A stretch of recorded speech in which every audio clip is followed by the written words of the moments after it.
Hello hello hello. हाँ जी बच्चों, नमस्कार, गुड मॉर्निंग, राधे राधे, जय श्री कृष्ण। क्या हाल चाल है आप सब लोगों के? और कैसी चल रही है आप लोगों की तैयारियां? हम्म। मेरी आवाज आ रही है सबके पास क्लियर? एक बार मुझे फटाफट से बता दीजिएगा। जितने भी साथी जुड़े हैं सब लोग मुझे एक बार फटाफट से बता दीजिएगा कि हाँ जी मेरी आवाज है वो आप लोगों के पास एकदम क्लियर आ रही है। ठीक है भाई, जितने भी साथी जुड़े हैं सबके पास मेरी आवाज एकदम क्लियर आ रही है। एक बार आप सब लोग मुझे फटाफट से बता दीजिएगा। फिर हम लोग शुरुआत करते हैं। आज अपना नया टॉपिक है नागरिकता। ठीक है ना? आज अपना नया टॉपिक है नागरिकता। नागरिकता का मतलब है कि कोई व्यक्ति भारत का नागरिक कैसे बनेगा। क्या है प्यारे बच्चों, कि कोई व्यक्ति जो है वो भारत का नागरिक कैसे बनेगा। चाहे आप हो या मैं हूं, हम लोग भारत के नागरिक हैं। तो कैसे बनेंगे हम नागरिकता? है, अब हमारा तो जन्म से है। हमारे तो पिता का भी जन्म भारत में ही हुआ था, हमारे तो माता का भी जन्म भारत में ही हुआ था। लेकिन और कौन कौन से कारण है मेरे प्यारे बच्चों, और कौन कौन से कारण है मेरे प्यारे बच्चों जिनसे भारत में नागरिकता ली जा सकती है? अंकित, पवन, अमित, टीनू, पवन कुमार उपाध्याय, अरविंद, सागर, विजय, मीना, रामकिशोर, तारा, इस बैच के सभी टीचर साथ हो। इस सर इस बैच के सभी टीचर साथ हो मतलब क्या कहना चाहते हैं? चंद्रकांता कुमारी जी, राधे राधे। निशु, रजनी राजपूत, करे शुरू नागरिकता। हम्म। हारे प्यारे बच्चों, नागरिकता करे शुरू हम लोग। लो जी भैया, हेडिंग लिखो आप सब लोग, नागरिकता, सिटीजनशिप। नागरिकता का उल्लेख अगर मैं आपको पूछूं कि भारत के संविधान में कहां पे किया गया है, तो आप बोलोगे संविधान के भाग 2 में किया गया है। फिर आपको मैं पूछूं कि कौन से अनुच्छेद में किया गया है, तो अनुच्छेद तुम बताओगे 5 से 11 तक की। हमने कहां से ली थी? ब्रिटेन से ली थी, ब्रिटेन से। अगर मैं आप लोगों को पूछूं कि दोहरी नागरिकता कहां पर है, तो आप मुझे बताओगे साहब यूएसए के अंतर्गत है। क्या है? अगर मैं आप लोगों से पूछूं कि जनाब दोहरी नागरिकता कहां से है, दोहरी नागरिकता, तो मेरे प्यारे बच्चों वो यूएसए के अंतर्गत है। लेकिन भारत ने किसको अपनाया? एकल नागरिकता। सर दोहरी नागरिकता और एकल नागरिकता दोनों में क्या अंतर होता है? देखो, एकल नागरिकता का मतलब होता है कि उसके पास एक देश की एक ही नागरिकता है। एक देश का मतलब जैसे हम भारत के लोग हैं, आप हो, मैं हूं, हम कहां के निवासी है? हम भारत के निवासी हैं। कहां के हैं? हम भारत के हैं। अब आप में से ऐसा नहीं कह सकता कोई भी किस्म में राजस्थान का हूं, मैं यूपी का हूं, मैं एमपी का हूं, मैं हरियाणा का हूं, मैं बिहार का हूं, नहीं, हम सब भारत के। जबकि अमेरिका में क्या होता है? अमेरिका में कमल प्रजापत, वहां के राज्य की नागरिकता व्यक्ति के पास अलग होती है और वहां के देश की नागरिकता अलग होती है। जैसे कोई व्यक्ति है अमेरिका में, मैं देश का नाम बताऊं, जैसे कैलिफोर्निया है। कैलिफोर्निया वहां का एक राज्य है, देश नहीं है माफी चाहता हूं, एक राज्य है, टेक्सास है ना? तो जब कोई अमेरिका का नागरिक होगा तो उसके पास टेक्सास राज्य की अलग नागरिकता होगी और अमेरिका राज्य की अमेरिका देश की अलग नागरिकता होगी। जबकि भारत में क्या है? एक ही नागरिकता होगी, केवल भारत की नागरिकता। इसीलिए हम लोगों ने ब्रिटेन से जो है वो अपनाया है। अब यहां से जो आप लोगों को एग्जाम के अंतर्गत क्वेश्चन पूछा जाता है ना? यहां से जो आप लोगों को एग्जाम के अंतर्गत क्वेश्चन पूछा जाता है मेरे प्यारे बच्चों, एक मिनट, हाँ, एग्जाम के अंतर्गत क्वेश्चन पूछा जाता है, वो क्या पूछा जाएगा? वो क्या पूछा जाएगा? देखो, यहां से 2-3 प्रकार के क्वेश्चन पूछते हैं। कौन कौन से? 1 मिनट का टाइम दीजिएगा, मैं आप लोगों को बता दूं। स्क्रीन में आपके मैं कमेंट पूरे नहीं पढ़ पा रहा हूं।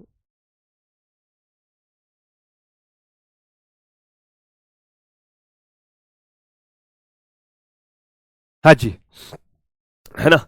जन्म से, पीढ़ी से, आजादी से पहले, बिल्कुल सबके बारे में बात करेंगे। लेकिन सबसे पहले जो हमारे देश के अंतर्गत नागरिकता से संबंधित किसी को कानून बनाने का पावर है, तो वो है किसको?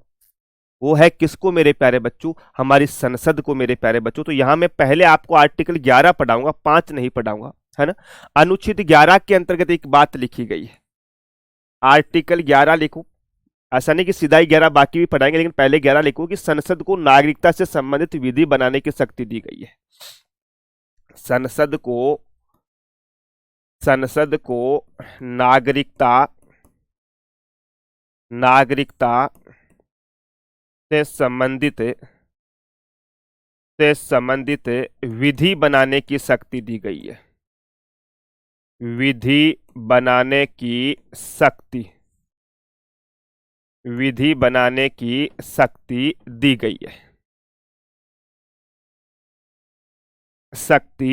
गई है। लो जी साहब, क्या है? संसद को नागरिकता से संबंधित विधि बनाने की शक्ति दी है मेरे प्यारे बच्चों। लो जी साहब, भाई लो जी साहब। अब इसके लिए हम लोगों ने क्या किया? हमारी संसद ने सबसे पहले एक अधिनियम बनाया था प्यारे बच्चों, जिसका नाम था भारत नागरिकता अधिनियम या भारतीय नागरिकता अधिनियम। भारतीय नागरिकता अधिनियम,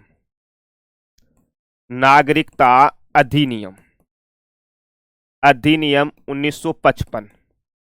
क्या था?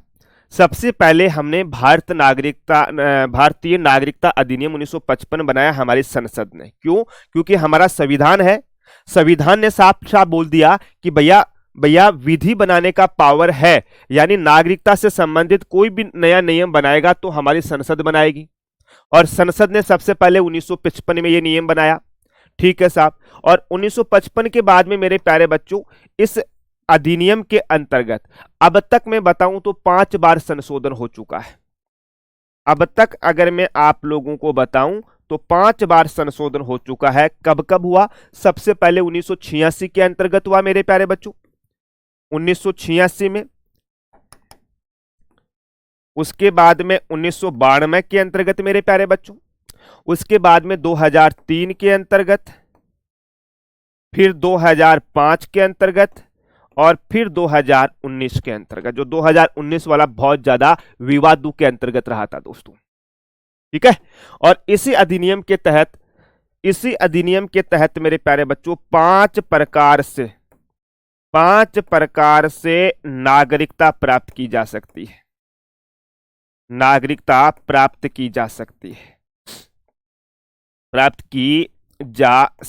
है।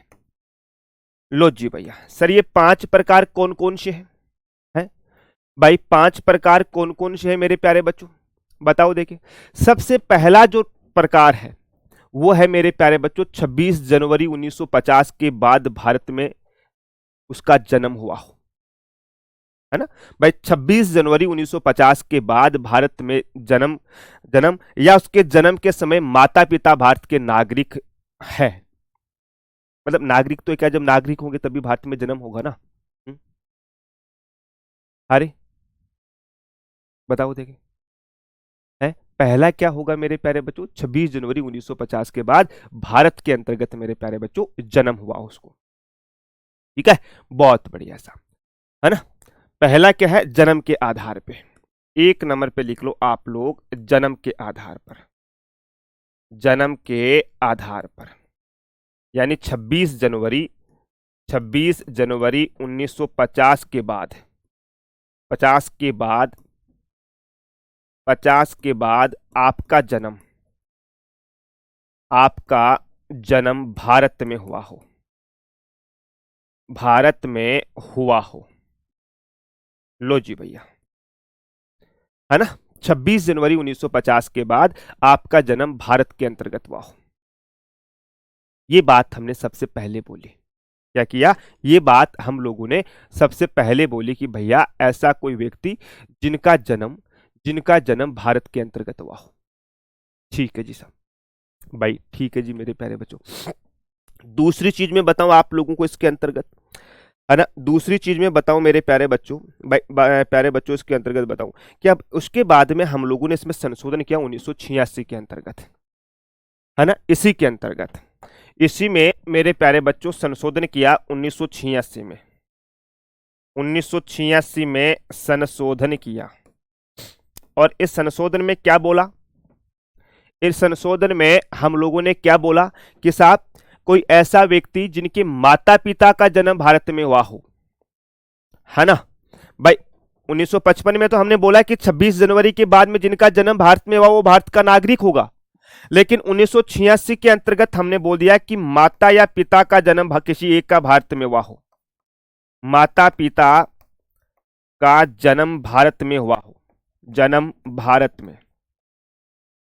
मतलब मान लो मैं मेरा एग्जाम्पल दूं, मैं मेरा एग्जाम्पल दूं कि मान लो मेरे मम्मी और पापा है, उनका जन्म है 1930 में हुआ, समझना एक बात, या 1940 के अंतर्गत हुआ। 1940 में जन्म होने के बाद में मेरे मम्मी पापा वो ब्रिटेन चले गए। कहां चले गए? ब्रिटेन चले गए। और मेरा जन्म हुआ 1960 के अंतर्गत हुआ या 1970 में मेरा जन्म हुआ, वो ब्रिटेन के अंतर्गत ही हुआ। लेकिन मैं भारत का नागरिक बन सकता हूं। क्यों बन सकता हूं? क्योंकि मेरे मम्मी पापा का जन्म है वो इंडिया के अंतर्गत हुआ है। अब मेरे मम्मी का चाहे इंडिया में जन्म हुआ हो या मेरे पापा का इंडिया के अंतर्गत जन्म हुआ हो, ठीक है ना, किसी एक व्यक्ति का जन्म हुआ हो मेरे प्यारे बच्चों, ठीक है साहब। एक तीसरी कंडीशन और होती है इसके अंतर्गत, है ना, एक तीसरी कंडीशन होती है कि अगर कोई व्यक्ति, जैसे मान लो मैं हूं, मैंने जैसे कोई दूसरा मान लो कि कोई जैसे वयस्क व्यक्ति बोलते हैं उसको ना, वयस्क व्यक्ति या एडल्ट व्यक्ति, वयस्क व्यक्ति, वयस्क व्यक्ति, एडल्ट व्यक्ति। अब एडल्ट व्यक्ति ने क्या किया है, ये जिस देश का नागरिक है उसने उस देश की नागरिकता छोड़ दी प्यारे बच्चों, और इसकी सूचना भारत सरकार को दे दी। कैसे? अपने देश की नागरिकता छोड़ दी इसने, अपने देश की नागरिकता छोड़ दी इसने, ठीक है साहब। पहली कंडीशन कि कोई अमेरिका का नागरिक है और उसने अमेरिका की नागरिकता छोड़ दी और इसकी सूचना भारत सरकार को दे दी, सूचना भारत सरकार को दे दी, ठीक है साहब। सूचना जो है वो भारत सरकार को दे दी मेरे प्यारे बच्चों। और ये आदमी भारत में रह रहा है ना, ये आदमी 11 वर्ष प्लस 1 वर्ष प्लस 1 वर्ष 1 वर्ष बराबर 12 वर्ष से भारत में रह रहा है, भारत में रह रहा है, उस कंडीशन में मेरे प्यारे बच्चों उसको नागरिकता दे दी जाएगी। और एक और आते हैं इसमें, एक आता है कि भैया 8वीं अनुसूची में से कोई एक भाषा का ज्ञान हो इसे। लो जी साहब, हमने बोला कि अमेरिका का एक नागरिक है ना, आपको यहां मुझे पता है ये 1 + 11 + 1 वाला चीज समझ में नहीं आई, लेकिन मैं अभी कॉन्सेप्ट क्लियर करूंगा, आप टेंशन मत लीजिएगा, बताऊंगा। एनआरसी सब बताऊंगा, सीएए एनपीआर ये सब बताएंगे बेटा, है ना। यहाँ केवल एनआरसी और सीएए ही पढ़ेंगे हम लोग, है ना। ठीक है साहब। हमने बोला कि वयस्क व्यक्ति जो है उसने, जैसे अमेरिका का व्यक्ति है, उसने अमेरिका देश की नागरिकता छोड़ दी और भारत को सूचना दे दी, और वो पिछले 11 सालों से तो भारत में पहले से रह रहा है, और 1 साल इसको भारत को सरकार को सूचना दी हो गई कि भाई मैंने मेरे देश की नागरिकता छोड़ दी है, मैंने मेरे देश की नागरिकता छोड़ दी है मेरे प्यारे बच्चों।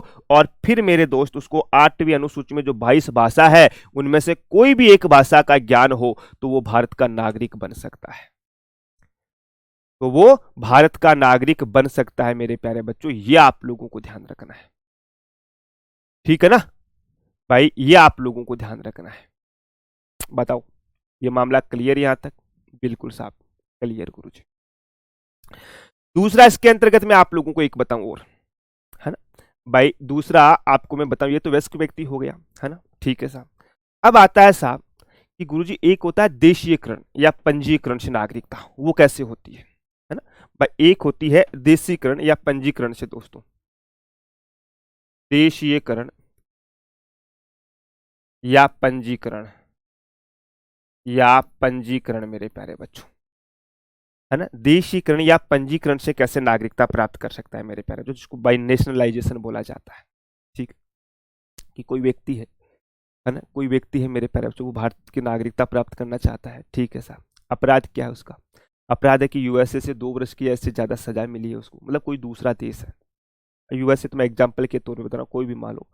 सर आपके कल बुरा नहीं लगा, मेरा घर पे पापा डेथ हो गई थी सर, इसलिए मैं स्टडी स्टार्ट करूंगी, पूछा। अच्छा अच्छा, कमल जो है ये बालिका है। देखो बेटा, स्टडी स्टार्ट करोगी ये अच्छी बात है, आपका पढ़ो, आपको कोई समस्या हो तो मुझे आप पर्सनल फोन करके पूछ सकते हो, पर्सनल मैसेज करके मैं आपकी पढ़ाई से संबंधित मेरी बहन हर समय आपकी समस्या या समाधान करने के लिए तैयार हूँ। लेकिन जब चलती क्लास के अंतर्गत कोई भी हो, मैंने एक टारगेट करके नहीं बोला था, कोई भी हो कि अगर फालतू की मैसेज कर रहा है वो बंदा, फालतू में किसी को इरिटेट कर रहा है, परेशान कर रहा है, तो उसका सिलेक्शन जो है ना, वो कन्फर्म के साथ में कह सकता हूँ कि भैया नहीं होगा, ये है भाई, वो नहीं हो पाएगा उसको, मुझे पता है दोस्तों, ठीक है ना। ठीक है जी साहब। तो दूसरा प्यारे बच्चों हम देखते हैं इसके अंतर्गत कैसे है, बाई नेशनलाइजेशन या देशीकरण से। अब मैं आप लोगों को बताऊं कि भैया देशीकरण से कैसे होगा सर, है देशीकरण से कैसे होगा मेरे प्यारे बच्चों, बताओ देखिए। अरे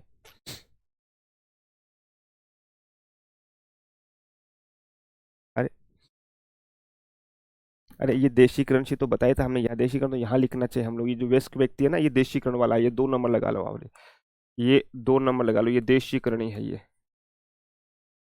ये देशीयकरण ही है। यहाँ पे लिखो आप पंजीकरण, यहाँ पे लिखो आप पंजीकरण, है ना, यहाँ पे लिखो आप पंजीकरण। इस आप पंजीकरण से भारत का कोई व्यक्ति है वो नागरिक कैसे बनेगा, है ना, पंजीकरण से कोई व्यक्ति भारत का नागरिक है वो कैसे बनेगा मेरे प्यारे बच्चों। ठीक है सर, देखो, पंजीकरण से कि कोई व्यक्ति आवेदन करने की तिथि से 7 वर्ष पूर्व भारत के अंतर्गत निवास रहा हो, है ना, इसमें 2-3 कंडीशन है कि पंजीकरण मतलब रजिस्ट्रेशन, कि आवेदन करने से पूर्व कोई व्यक्ति है, आवेदन करने से पूर्व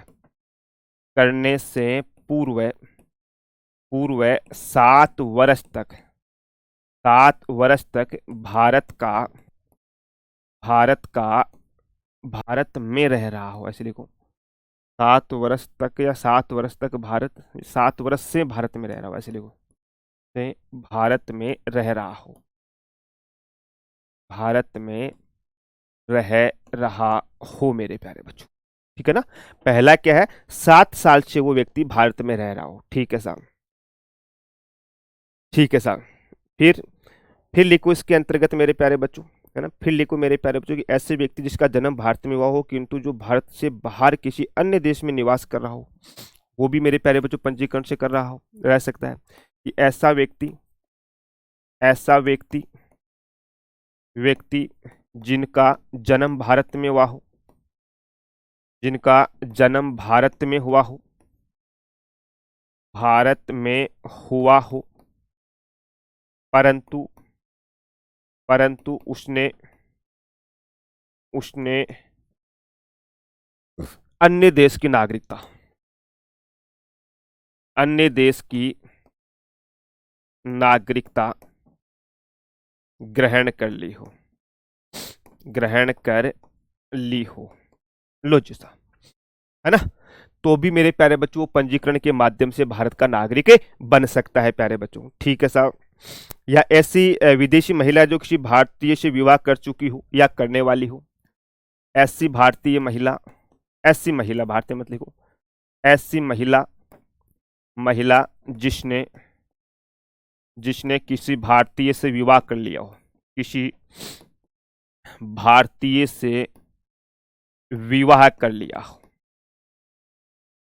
विवाह कर लिया हो मेरे प्यारे बच्चों, ठीक है ना, तब भी वो भारत का नागरिक, उसके जो संतान है या उस महिला को है, भारत की नागरिकता मिल सकती है। सर 2025 में भी हुआ है, नवीन सर ने बताया है, देख लेंगे बेटा एक बार, है ना, देख लेंगे मेरे प्यारे बच्चों, घबराओ मत, है ना, आप में कंप्लीट करूँ तब मुझे मैं बता देना उसके अंतर्गत, है ना।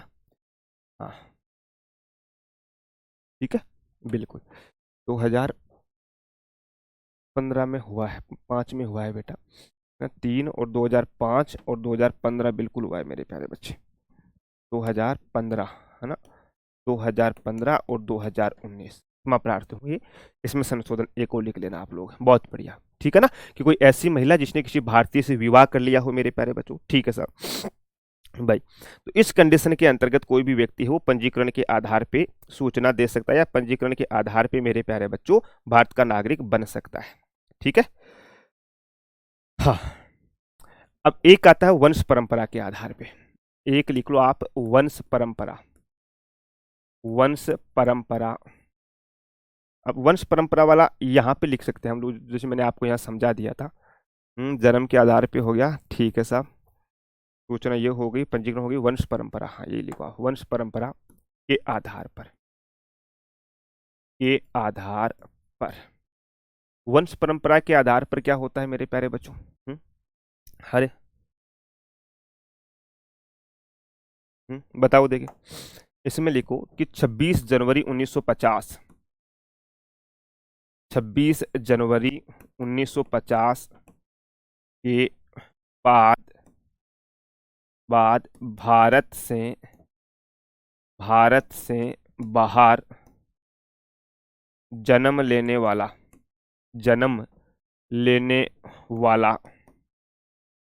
व्यक्ति भारत का नागरिक हो सकता है, भारत का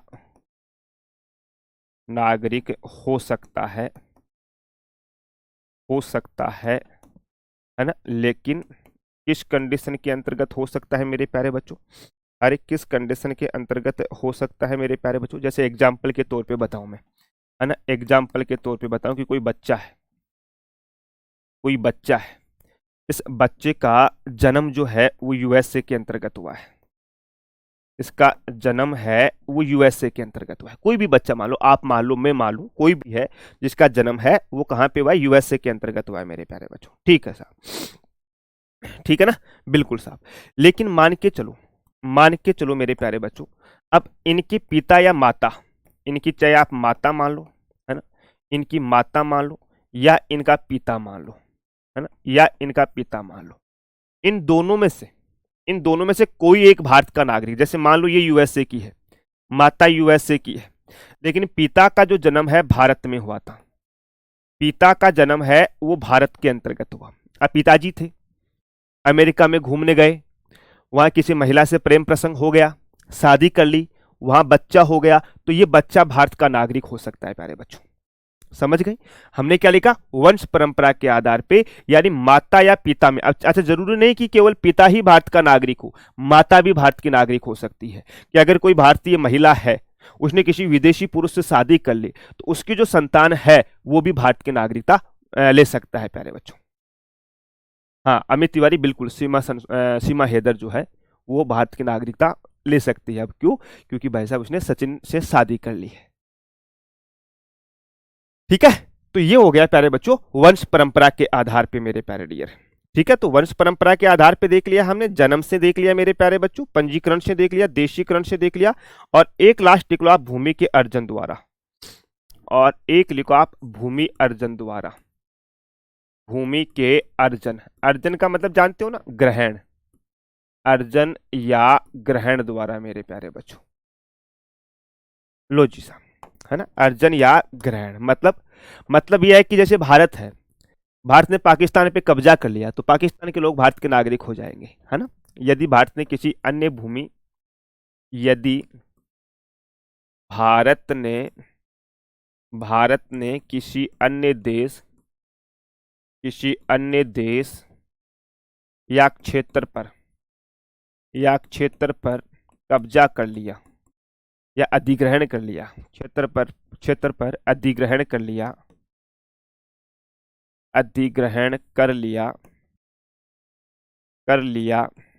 तो वहां के व्यक्ति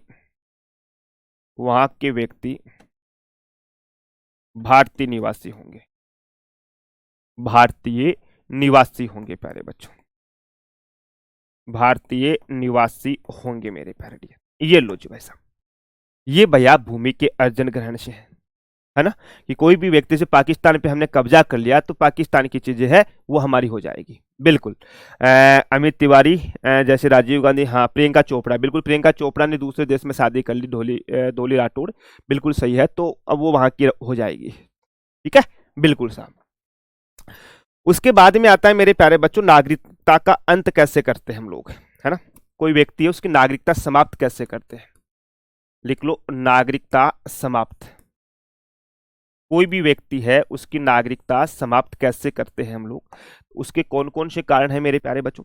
पहला लिख लो, किसी अन्य देश की नागरिकता ग्रहण करने पर, किसी दूसरे देश की नागरिकता ग्रहण करने पर, दूसरे देश की नागरिकता ग्रहण करने पर, नागरिकता ग्रहण करने पर, कि कोई व्यक्ति है, उसने मान लो अमेरिका की नागरिकता ग्रहण कर ली, तो हम भारत की उसकी नागरिकता समाप्त कर सकते हैं।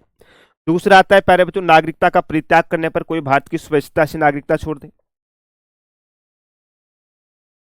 नागरिकता का परित्याग करने पर, परित्याग करने पर, है ना, नागरिकता का परित्याग करने पर भी मेरे प्यारे बच्चों छोड़ा जा सकता है। ठीक है सर। या सरकार द्वारा नागरिकता से वंचित करने पर। तीसरा आ जाएगा, सरकार द्वारा नागरिकता से वंचित करने पर, नागरिकता से वंचित करने पर,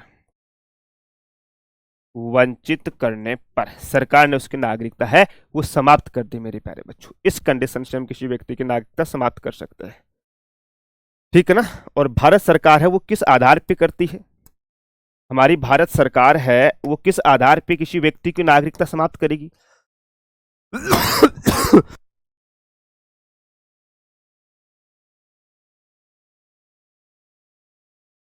है ना। भारत सरकार कैसे करेगी मेरे प्यारे बच्चों, संविधान की उल्लंघन करने पर, संविधान का उल्लंघन करने पर, उल्लंघन करने पर, ठीक है, बिल्कुल साफ, संविधान का उल्लंघन करने पर। और दूसरा बताऊं मेरे प्यारे बच्चों, तो युद्ध के समय शत्रु देश की, युद्ध के समय शत्रु देश की सहायता करने पर, सहायता करने पर, कोई गद्दार आदमी हो, है ना, कोई गद्दार हो मेरे प्यारे बच्चों जिसने भारत में गद्दारी की हो, या मेरे प्यारे डियर इसमें लिख लो, गलत तरीके से नागरिकता प्राप्त करने पर, है ना, गलत तरीके से नागरिकता प्राप्त करने पर,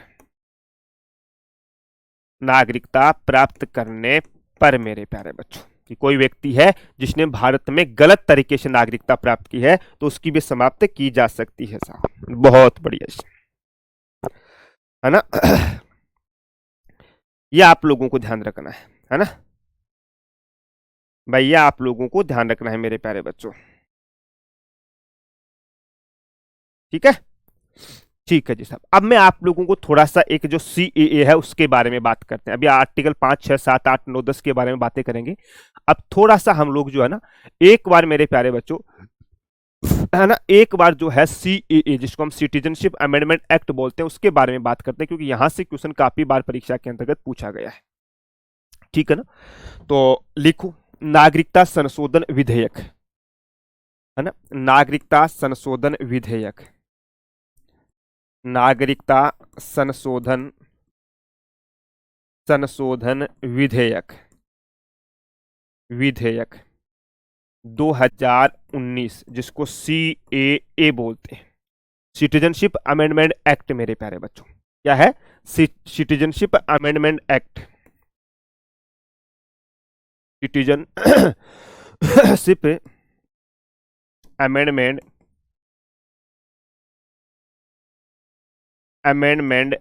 एक्ट 2019 CAA, जिसका भारत में बहुत विरोध किया गया था दोस्तों। और वो विरोध क्यों किया गया था वो मैं आप लोगों को भी बताऊंगा, है ना। अब इसके हमें कुछ तारीखें भी याद करनी है, क्योंकि देखो एग्जामिनर यहां से कुछ भी पूछ सकता है मेरे प्यारे बच्चों, है ना। ये 9 दिसंबर 2019 को लोकसभा में पास हुआ था। कब, 9 दिसंबर को, 9 दिसंबर 2019 को ये लोकसभा में पास, ये लोकसभा में पास, लोकसभा में पास। उसके बाद में प्यारे बच्चों 11 दिसंबर 2019 को राज्यसभा में पास, राज्यसभा में पास है ना, 9 दिसंबर और दूसरा 11 दिसंबर को। और इसके ऊपर मेरे प्यारे बच्चों, इसके ऊपर मेरे प्यारे बच्चों 12 दिसंबर 2019 को राष्ट्रपति ने हस्ताक्षर किए थे। 12 दिसंबर 2019 को राष्ट्रपति ने हस्ताक्षर। राष्ट्रपति कौन थे? राष्ट्रपति ने हस्ताक्षर रामनाथ कोविंद, रामनाथ कोविंद मेरे प्यारे बच्चों, है ना। उस समय कोविंद, भारत के जो राष्ट्रपति हुआ करते थे वो रामनाथ कोविंद जी थे। ठीक है सर। इन्होंने क्या बोला इस एक्ट के अंतर्गत? इस एक्ट में बोला कि 31 दिसंबर 2014 तक यदि कोई व्यक्ति पाकिस्तान, अफगानिस्तान और बांग्लादेश या इससे पहले हिंदू, सिख, जैन, बौद्ध, ईसाई, पारसी है तो भारत में आया है तो उसे अवैध प्रवासी नहीं माना जाएगा। क्या बोला इसने? इस एक्ट ने बोला मेरे प्यारे बच्चों कि 31 दिसंबर 2014 तक, 31 दिसंबर 2014 तक भारत में पाकिस्तान, अफगानिस्तान व बांग्लादेश से, पाकिस्तान, अफगानिस्तान और बांग्लादेश से, है ना, बांग्लादेश से हिंदू, सिख, ईसाई, जैन, बौद्ध और पारसी, 1 2 3 4 5 और पारसी, ये 6। बांग्लादेश से हिंदू, है ना, ये हटा दो आप, ये ब्रैकेट हटा दो, इसमें ब्रैकेट नहीं आएगा कि भैया अफगानिस्तान, पाकिस्तान, अफगानिस्तान और बांग्लादेश से हिंदू, सिख, ईसाई, जैन, बौद्ध, पारसी ये आए भारत के अंतर्गत। पारसी भारत आया, पारसी आए तो इन्हें अवैध प्रवासी नहीं माना जाएगा, अवैध प्रवासी नहीं माना जाएगा। बस इतना ही था मेरे प्यारे बच्चों, नहीं माना जाएगा। एक लाइन में अगर मैं बताऊं आप लोगों को इसका दूसरा रूप बताऊं मैं आप लोगों को, है ना, इसका दूसरा रूप बताऊं तो मेरे प्यारे बच्चों, पाकिस्तान, अफगानिस्तान और बांग्लादेश, इन 3 देशों के जो मुस्लिम व्यक्ति है उनको हम भारत की नागरिकता नहीं देंगे, अन्य सभी को नागरिकता दे देंगे। क्या बोला? कि इन सबको नागरिकता नहीं देंगे, बाकी सबको हम नागरिकता दे देंगे भैया। ये था थोड़ा CAA के अंतर्गत, मतलब NRC जो था, नेशनल रजिस्टर, वो पॉपुलेशन से संबंधित था मेरे प्यारे बच्चों। उसका यहाँ पे कोई काम नहीं है दोस्त, ठीक है। अब इसमें एक काम किया कि जो देशीकरण से हम लोगों ने बताया था कि नागरिकता प्राप्त करने की अवधि जो है वो पहले 11 वर्ष हुआ करती थी, उसको मेरे प्यारे बच्चों अब 5 वर्ष कर दिया गया है। इस चीज का आप ध्यान रखना, है ना। इसके अंतर्गत मेरे प्यारे बच्चों, पहले मैंने वहां लिखाया नहीं था आप लोगों को ना, क्यों नहीं लिखाया था? इसी वजह से नहीं लिखाया था क्योंकि वहां मैं समझा दूं आप लोगों को। अब जो देशीकरण थी, इससे मेरे प्यारे बच्चों 11 वर्ष से घटा करके मेरे प्यारे बच्चों 5 वर्ष कर दिए। यानी कि अगर कोई व्यक्ति 5 वर्ष भारत में रह रहा है और 1 वर्ष को बात को सूचना दी हुई है तो वो भारत की नागरिकता हासिल कर सकता है। क्या? तो वो भारत की नागरिकता हासिल कर सकता है मेरे प्यारे बच्चों। ये था नागरिकता से संबंधित। अब जो इसके अन्य अनुच्छेद है, 5-6 अनुच्छेद वाले हैं, वो छोटे छोटे अनुच्छेद है, उनके बारे में भी हम लोग बात कर लेते हैं, है ना। तो लिखो आप अनुच्छेद 5, अनुच्छेद 5 लिखो।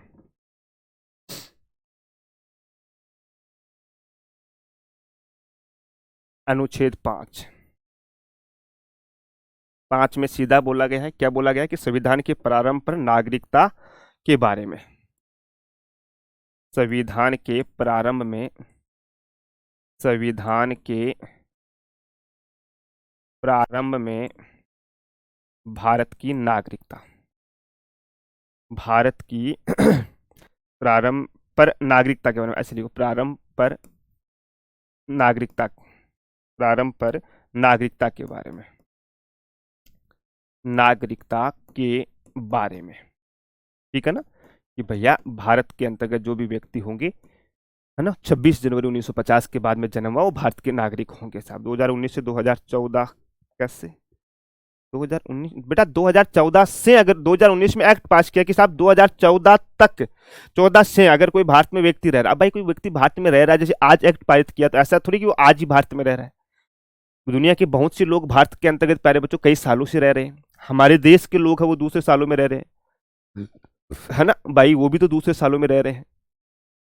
हाँ, तो तीनों चौधरी ध्यान रखना, 2019 में एक्ट आया, 2019 में 2014 का जिक्र किया कि 2014 तक अगर कोई भारत में व्यक्ति आया है या उसके बाद कोई व्यक्ति भारत आया तो वो अवैध प्रवासी नहीं होगा, मुस्लिम समाज को छोड़ करके। फिर आता है अनुच्छेद 6।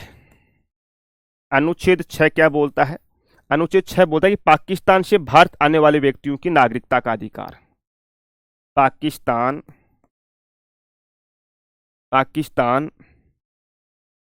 से भारत आने वाले व्यक्तियों के नागरिकता अधिकार, नागरिकता अधिकार, है ना, वो व्यक्ति भी भाई साहब, पाकिस्तान के जो लोग हैं ना, अधिकार, वो भारत में नागरिकता ले सकते हैं। क्यों? क्योंकि उनके दादा परदादा का, बाप दादाओं का जन्म है वो भारत में ही हुआ है। यह आर्टिकल 6 बोलता है। आर्टिकल 7 इसका उल्टा है। आर्टिकल 7 मेरे प्यारे बच्चों, आर्टिकल 7 बोलता है कि पाकिस्तान को प्रव्रजन करने वाले व्यक्तियों की नागरिकता के अधिकार के बारे में। ये तो पाकिस्तान से भारत आने वाले, और ये पाकिस्तान को प्रव्रजन करने वाले, पाकिस्तान को प्रव्रजन मतलब उसकी ओर जाने वाले, प्रव्रजन करने वाले व्यक्तियों के अधिकार के नागरिकता अधिकार, ऐसे लिखो, नागरिकता अधिकार। लो जी भाई साहब, ये लो मेरे प्यारे बच्चों, पाकिस्तान को प्रव्रजन करने वाले व्यक्तियों के नागरिकता अधिकार। 6 में क्या था? पाकिस्तान से भारत आने वाले, 7 में भारत से पाकिस्तान जाने वाले। ठीक है, ठीक है जी साहब। 8 बोलता है कि भारत के बाहर रहने वाले भारतीय उद्धव के, है ना, 8 लिखो आप, अगले पेज में लिख लो, आर्टिकल 8, कि भारत के बाहर रहने वाले भारत के बाहर रहने वाले भारतीय उद्धव, मतलब जिसका उद्गम भारत के अंतर्गत हुआ था, कि कुछ व्यक्तियों की नागरिकता, उद्भव के कुछ व्यक्तियों की,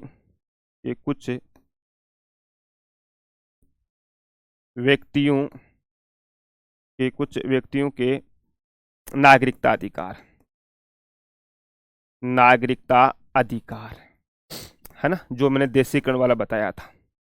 ठीक है ना, कि भाई साहब भारत से कोई व्यक्ति है जिसका उद्भव भारत से हुआ है ना, भाई दादा परदादाओं का जन्म भारत में हुआ है, फिर वो विदेश में रह रहे हैं, तो उनको भी भारत में नागरिकता प्राप्त करने के अधिकार है। ठीक है, हाँ। और 9 बोलता है कि अनुच्छेद या आर्टिकल 9 ये बोलता है भाई साहब कि कोई व्यक्ति स्वेच्छा से किसी विदेशी राज्य का नागरिक हो जाता है, कोई व्यक्ति स्वेच्छा से दूसरे देश का नागरिक हो जाता है, नागरिक हो जाता है तो नागरिकता समाप्त करने का अधिकार, समाप्त करने का अधिकार। लो जी साहब, कोई व्यक्ति अपनी मर्जी से किसी दूसरे देश की नागरिकता ग्रहण कर लेता है, वो आर्टिकल 9 के अंतर्गत आ जाएगा। फिर हम बात करेंगे आर्टिकल 10 प्यारे बच्चों, है ना। आर्टिकल 10 मेरे प्यारे बच्चों, है ना। 10 वही है कि नागरिकता समाप्त करने का अधिकार केवल सरकार को है। आर्टिकल 10 नागरिकता समाप्त करने का अधिकार, नागरिकता समाप्त करने का अधिकार, करने का अधिकार केवल संसद के पास है, केवल संसद के पास है। और किस आधार पर समाप्त करती है वो आपको मैं लिखा चुका हूं।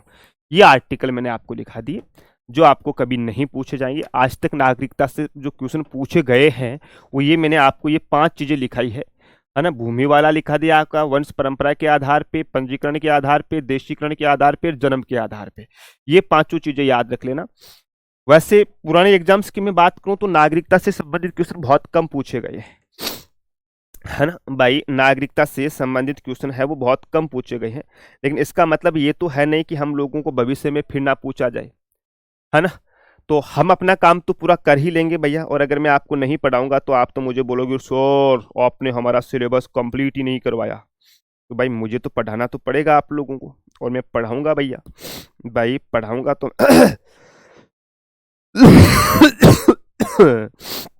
भाई पढ़ाऊंगा तो सही में आप लोगों को, ठीक है ना। अब आपको कुछ पूछना है तो आप मुझसे पूछ सकते हो मेरे प्यारे डियर। अच्छा, ये लागू कब हुआ था? जो अपना सीएए था ना, ये 10 जनवरी 2020 को लागू हुआ था। ये जो है ना, ये इन्होंने हस्ताक्षर कर दिए। और ये लागू कब हुआ था? लागू हुआ था ये 10 जनवरी 2020 को। जो अपने दिल्ली के अंतर्गत एक वो जगह थी ना जिसका मैं नाम मिस कर रहा हूँ, एक बाग था शाहीन बाग। शाहीन बाग के ऊपर बहुत लंबे समय तक एक आंदोलन किया गया था, है ना। शाहीन बाग पर एक लंबे समय से आंदोलन किया गया था, फिर कोविड आने की वजह से ये समाप्त हुआ था, वो इसी को लेकर के था। तो उसमें एक झूठी अफवाह फैलाई गई थी कि भारत के मुसलमानों की नागरिकता समाप्त कर दी जाएगी। ऐसा बिल्कुल भी नहीं था मेरे प्यारे बच्चों। इसमें केवल ये था कि इन 3 देशों से आने वाले मुस्लिम व्यक्ति को हम नागरिकता नहीं देंगे, मुस्लिम व्यक्ति के अलावा जो भी व्यक्ति उन सबको हम नागरिकता दे देंगे।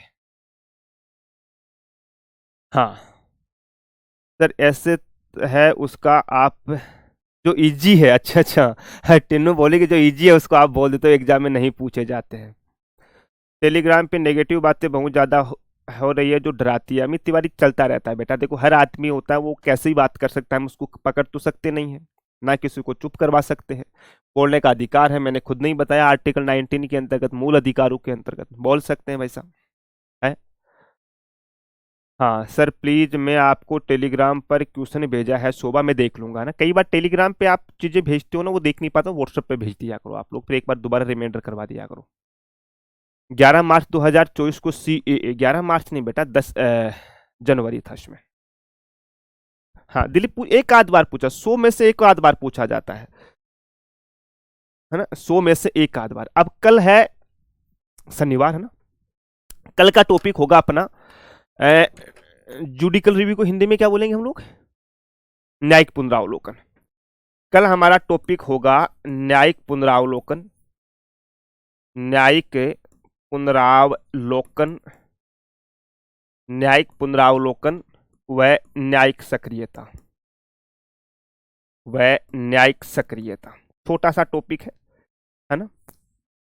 वैसे न्यायिक पुनरावलोकन में आपको आर्टिकल 13 में, आर्टिकल 237 में कई जगह मैंने आपको बताया है ना, कई जगह मैंने आप लोगों को बताया, लेकिन एक सेपरेट आपका टॉपिक दिया हुआ है। तो अगर मैं नहीं करवाऊंगा तो आप ही में से कोई अंगुली उठा देगा कि मार साहब आपने ये चीज नहीं बताई, है ना। तो हमारा तो फर्ज बनता है भैया आपको पढ़ाना। है ना। अमित तिवारी की सर व्हाट्सअप नंबर बेटा मैंने बहुत पहले बता रखे हैं आप लोगों का ना, आप शुरुआती क्लासों में देखिए मैंने 2 3 4 बार मेरे नंबर बता रखे हैं, अगर आपने मेरी क्लास से पूरी देखी है तो, है ना। कम से कम 5 बार मैंने आपको नंबर बताए होंगे, कम से कम मैं बता रहा हूँ आप लोगों को। और बताओ। हम्म। और बताओ प्यारे बच्चों। ये ध्यान नहीं है या ना, अरे बेटा ये ओशियाई सब यही तो है आप लोगों का, है ना। ओशियाई वही तो है मेरे प्यारे बच्चों, ठीक है ना। आर्मी की बात नहीं, आर्मी में तो बेटा सीधा पूछ लिया जाता नागरिकता का प्रावधान किस किस अनुच्छेद के अंतर्गत है, इस प्रकार की। यहाँ आपको क्वेश्चन पूछा जाएगा, कॉन्सेप्ट वाला क्वेश्चन पूछा जाएगा, है ना भाई। एसआई में जो क्वेश्चन पूछा जाएगा आपका कॉन्सेप्ट का क्वेश्चन पूछा जाएगा, यहाँ आपको इजी आसानी क्वेश्चन नहीं पूछा जाएगा बेटा दिलीप सिंह। ओसीआई जो है बेटा पढ़ा दिया आपको मैंने, आप लोगों ने जो उद्भव वाला आता है वो इसी के अंतर्गत आएगा, है ना। उद्भव वाला इसी के अंतर्गत आएगा, आपने ये ओसीआई नाम सुना है तो ये, और आप तो उनको समाप्त भी कर दिया, है ना। देश ये है, वंशीकरण है, इन सबको इंग्लिश में यही चीजें बोलते हैं। पुतिन साहब भारत आए हुए हैं, तो पुतिन साहब से जो भी समझौता करे, आज पूरे दिन पुतिन साहब भारत रहेंगे, कल शायद दोपहर तक रहेंगे मेरे हिसाब से ये, है ना, कल दोपहर तक रहेंगे, तो जितना भी भारत के साथ ये समझौते हुए जो भी सब अच्छी तरीके से पढ़ लेना। यहां से एक क्वेश्चन आपके एग्जाम में पूछा जाएगा, ये पक्का है ना, ये पक्का है मेरे प्यारे बच्चों। मोमिन काना की सिलेबस पूरा होने के बाद आपके बिना मन नहीं लगेगा। मन तो मेरा भी नहीं लगेगा यार, रोज सुबह सुबह 9 बजे आपसे शुरुआत करता हूँ, है ना। लेकिन कई बार क्या होता है कि जो बातें दिल को अच्छी लगती है ना, जो चीज़ें हमें ज़्यादा अच्छी लगती है वो होती नहीं है, वो फिर हेल्थ खराब कर देती है आपकी। तो मैं आपको लगातार मैं पढ़ाऊंगा ही पढ़ाऊंगा, आपको रिवीजन करने का मौका नहीं दूंगा। तो आप रिवीजन नहीं करोगे तो फिर कैसे काम होगा।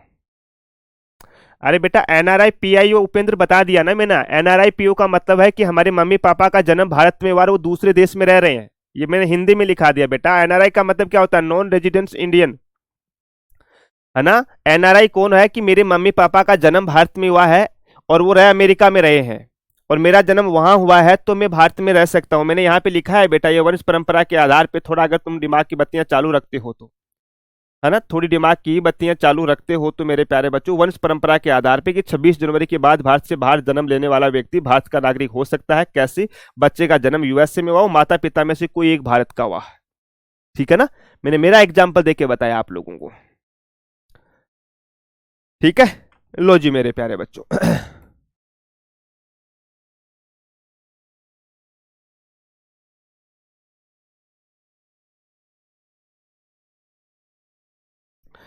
है ना। हाँ ठीक है। आरएएस की सबकी पॉलिटी आप लोगों की क्लियर हो जाएगी। आरएएस की सबकी पॉलिटी आप लोगों की क्लियर हो जाएगी मेरे प्यारे बच्चों, सबकी पॉलिटी आप लोगों की क्लियर हो जाएगी प्यारे बच्चों। काम के मैसेज करना, बिना काम के कोई मतलब मैसेज वगैरह मत करना भाई। अब मैं चलता हूं, कल मिलूंगा। कल का टॉपिक मैंने आप लोगों को बता दिया है मेरे प्यारे बच्चों, है ना। न्यायिक पुनरावलोकन में न्यायिक सक्रियता, सक्रियता आता है इसमें ना, सक्रियता, जुडिकल एक्टिविज्म। तो चलते हैं मेरे दोस्त, मिलेंगे कल। तब तक के लिए स्वास्थ्य का ध्यान रखना, बड़ों का सम्मान करना, छोटों से प्रेम करना। जय हिंद, जय भारत।